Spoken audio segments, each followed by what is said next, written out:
صحیح بخاری حدیث نمبر 3۔ آپ صلی اللہ علیہ وسلم پر وحی کا ابتدائی دور۔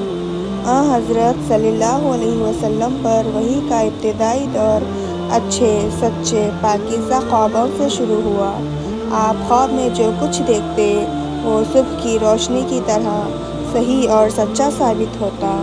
پھر من جانب قدرت آپ تنہائی پسند ہو گئے اور آپ صلی اللہ علیہ وسلم نے غار حرا میں خلوت نشینی اختیار فرمائی اور کئی دن اور رات وہاں مسلسل عبادت اور یاد الہی و ذکر و فکر میں مشغول رہتے۔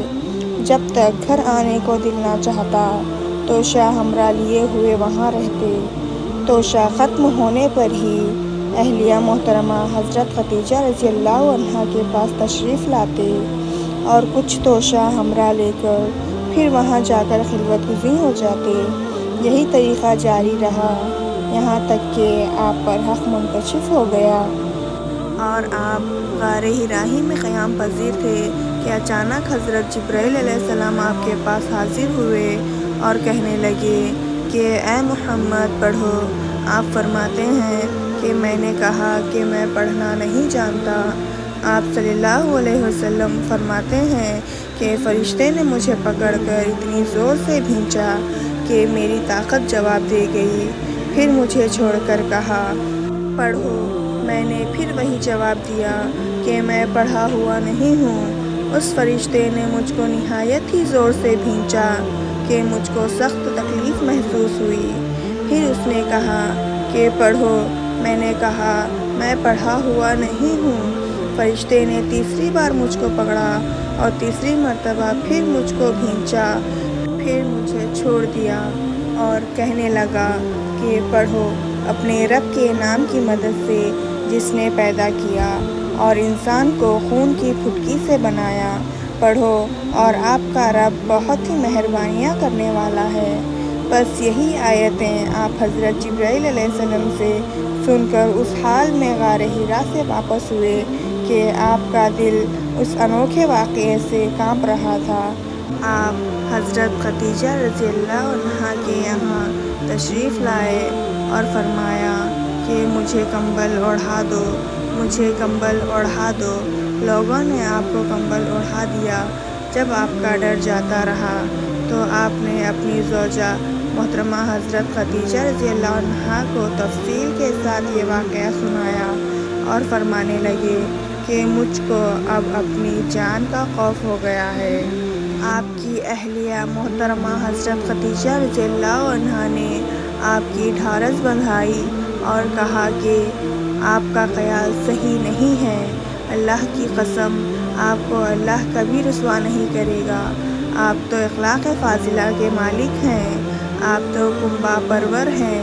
بے کسوں کا بوجھ اپنے سر پر رکھ لیتے ہیں۔ مفلسوں کے لیے آپ کماتے ہیں۔ نوازی میں آپ بے مثال ہیں اور مشکل وقت میں آپ امر حق کا ساتھ دیتے ہیں۔ ایسے اوصاف حسنہ والا انسان یوں بے وقت ذلت و خواری کی موت نہیں پا سکتا۔ پھر مزید تسلی کے لیے حضرت خدیجہ رضی اللہ عنہا نے آپ صلی اللہ علیہ وسلم کو ورقہ بن نوفل کے پاس لے گئیں جو ان کے چچا زاد بھائی تھے اور زمانہ جاہلیت میں نصرانی مذہب اختیار کر چکے تھے اور عبرانی زبان کے کاتب تھے۔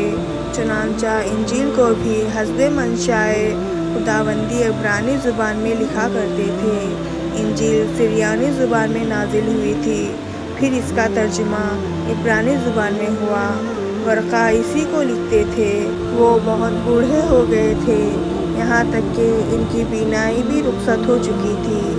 حضرت خدیجہ رضی اللہ عنہا ان کے سامنے آپ کے حالات بیان کیے اور کہا کہ اے چچا زاد بھائی، اپنے بھتیجے محمد صلی اللہ علیہ وسلم کی زبانی ذرا ان کی کیفیت سن لیجئے۔ وہ بولے کہ اے بھتیجے، آپ نے جو کچھ دیکھا ہے اس کی تفصیل سناؤ۔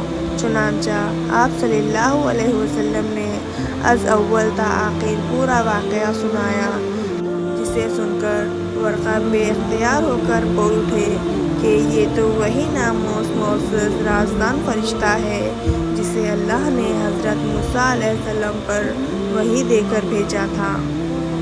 کاش میں آپ کے اس عہد نبوت کے شروع ہونے پر جواں عمر ہوتا، کاش میں اس وقت تک زندہ رہتا جب کہ آپ کی قوم آپ کو اس شہر سے نکال دے گی۔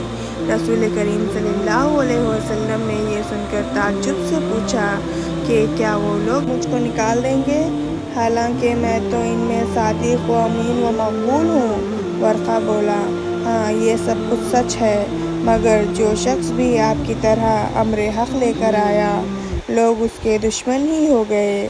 اگر مجھے آپ کی نبوت کا وہ زمانہ مل جائے تو میں آپ کی پوری مدد کروں گا۔ مگر ورقہ کچھ دنوں کے بعد انتقال کر گئے، پھر کچھ عرصے تک وحی کی آمد موقوف رہی۔